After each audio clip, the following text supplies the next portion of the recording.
Death.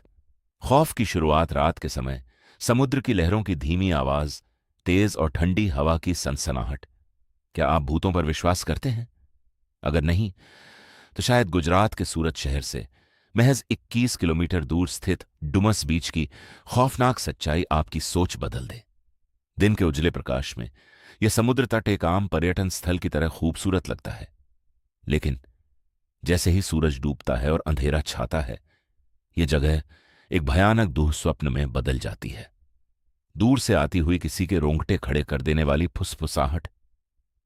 क्या आपने कभी सोचा है कि डुमस बीच की रेत काली क्यों है? स्थानीय लोगों के अनुसार यह कोई आम रेत नहीं है। यह उन हजारों मुर्दों की राख है जिन्हें यहां जलाया गया था, क्योंकि यह जगह अतीत में एक हिंदू श्मशान घाट हुआ करती थी। जिन आत्माओं को मुक्ति नहीं मिली, वे आज भी इस काली रेत में और यहां की हवाओं में भटकती हैं। उस रात की गलती जूतों के रेत पर चलने की चरचर आवाज, तेज धड़कन आवाज में थोड़ी घबराहट और तीव्रता लाएं।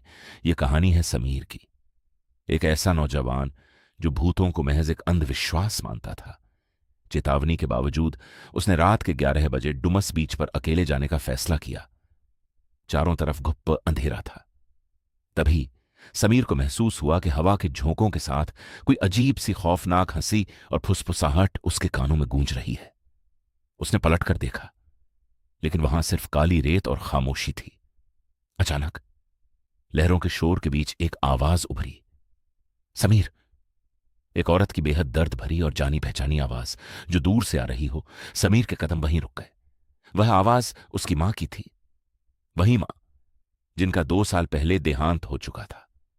निश्चय का जाल और डायन की दस्तक, आवाज में डर और चेतावनी का भाव। बंगाली लोक कथाओं में एक बेहद खतरनाक आत्मा का जिक्र है जिसे निश्ची कहते हैं। यह प्रतिशोधी आत्मा अपने शिकार को भटकाने के लिए अक्सर उनके किसी प्रियजन की आवाज में पुकारती है, जिसे निश्चिर डाक कहा जाता है। सम्मोहन में जकड़ा इंसान इस आवाज के पीछे पीछे अपनी मौत की तरफ खिंचा चला जाता है। समीर भी उस जानी पहचानी आवाज की तरफ गहरे और ठंडे पानी की ओर सम्मोहित सा बढ़ने लगा। लेकिन तभी बादलों के पीछे से चांद निकला और उसकी ठंडी रोशनी रेत पर पड़ी। समीर की नजर रेत पर छपे कदमों के निशानों पर गई और उसकी नसें सुन्न पड़ गईं। वे पैरों के निशान इंसान के नहीं थे, वे उल्टे थे, एड़ियां आगे की तरफ और पंजे पीछे की तरफ। यह डायन थी।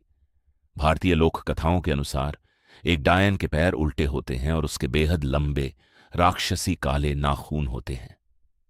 समीर ने कांपते हुए अपनी नजरें उठाईं। कुछ ही दूरी पर एक डरावनी आकृति खड़ी थी। उस डायन की सबसे भयानक चीज थी उसकी लंबी छोटी। वह छोटी एक अतिरिक्त अंग की तरह हवा में लहरा रही थी, जो किसी अजगर की तरह अपने शिकार को जकड़ने के लिए तैयार थी। समीर का शरीर पसीने से भीग चुका था। आत्माओं की फुसफुसाहट अब चीखों में बदल चुकी थी। वह जानता था कि अगर वह एक पल भी और रुका तो वह भी उन पर्यटकों की तरह इस डुमस बीच के अंधेरे में हमेशा के लिए गायब हो जाएगा। उसने अपनी आंखें कसकर बंद की और जोर जोर से मंत्रों का जाप करना शुरू कर दिया। लोक कथाओं के अनुसार वेताल और ऐसी ही अन्य आसुरी शक्तियों को मंत्रों के उच्चारण से दूर किया जा सकता है। मंत्र पढ़ते हुए समीर ने बिना पीछे देखे अपनी कार की तरफ दौड़ लगा दी। उसकी मां की आवाज और डायन की भयानक चीखें उसे वापस बुला रही थीं, लेकिन उसने पीछे मुड़कर नहीं देखा। कार में बैठकर उसने गाड़ी स्टार्ट की और वहां से अपनी जान बचाकर भाग निकला। समीर तो बच गया, लेकिन हर कोई इतना खुशकिस्मत नहीं होता। आज भी डुमस बीच के अंधेरे में जाने वाले कई लोग लापता हो जाते हैं, और जो मिलते हैं वे मृत पाए जाते हैं। खौफ से उनकी आंखें फटी रह जाती हैं और उनकी जीभ उनके मुंह से बाहर लटकी होती है। इसलिए याद रखिएगा, अगर आप कभी रात में किसी सुनसान जगह पर हों और अंधेरे में से कोई आपको आपके अपनों की आवाज में पीछे